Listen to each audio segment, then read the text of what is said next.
I really don't know my parents very well. I met my mom for the first time. I didn't really know what she looked like. But she left me when I was a baby. And my dad was in the Philippines, but the only time I ever recalled really seeing him was when I needed money. I ended up running away from home when I was a teenager. I began to experiment with drugs, and you know, it was my outlet. Instead of calling someone, at times it was my outlet.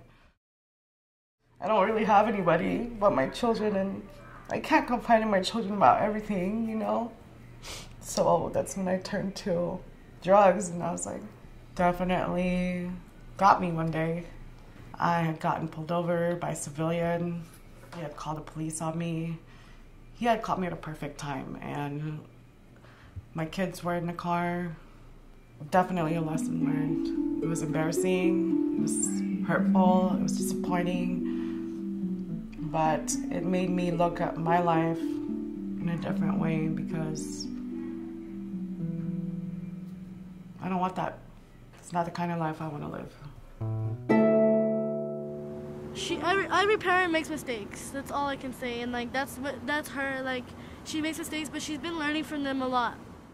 I think Ramona's determination and her family values, she wants to make sure her children are not stuck here. She wants to make sure that they don't repeat that. So she's just a determined young lady that just is going gangbusters. Thank you.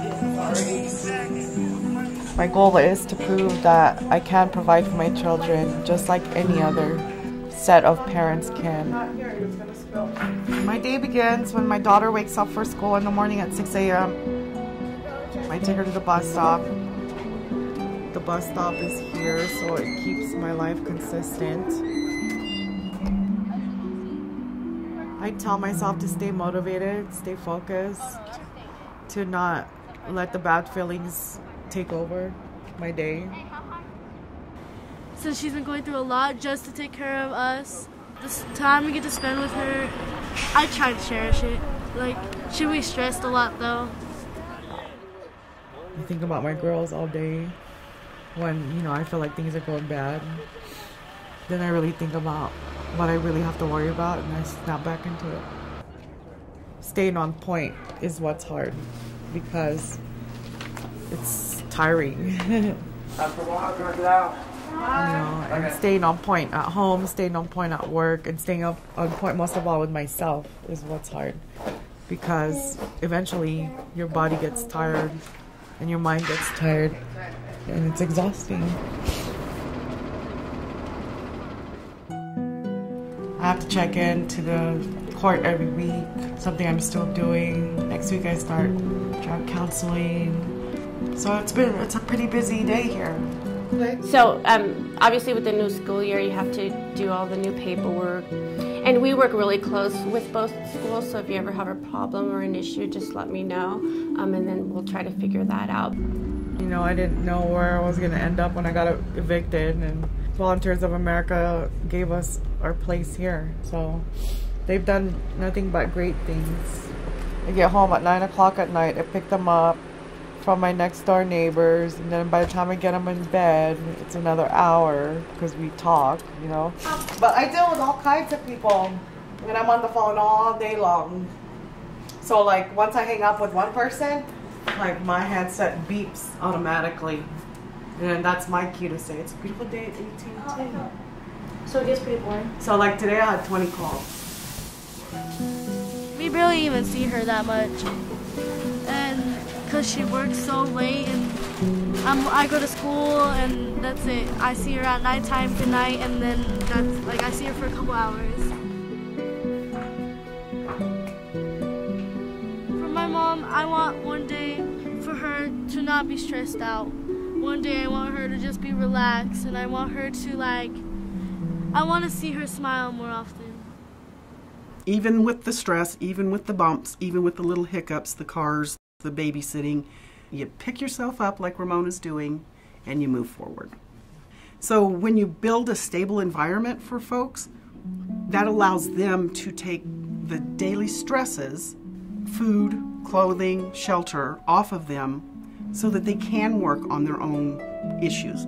They can build a stable life for them and their children. They can go out and look for that job knowing that they've got a place to lay their head and that their kids aren't going to be in a car or on the river at night.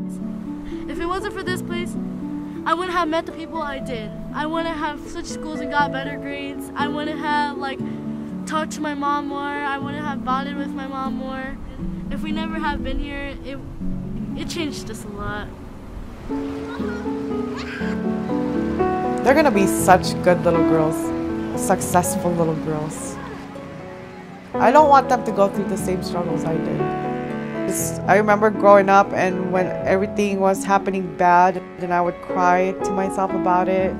I had to tell myself, how am I gonna make my life better from this? Programs like this, I'm so thankful for, because without you guys, I wouldn't know where to go. I wouldn't know who would take care of me or provide a roof on my head as much as you guys have. I really don't know where I would be without you guys. I'm sorry that I'm crying. But it's amazing how life works itself out. Things like this have come to my life to where Volunteers of America was the one that was there for me. So I'm very thankful for Volunteers of America. I have 2 girls that look up to me, so gotta keep going.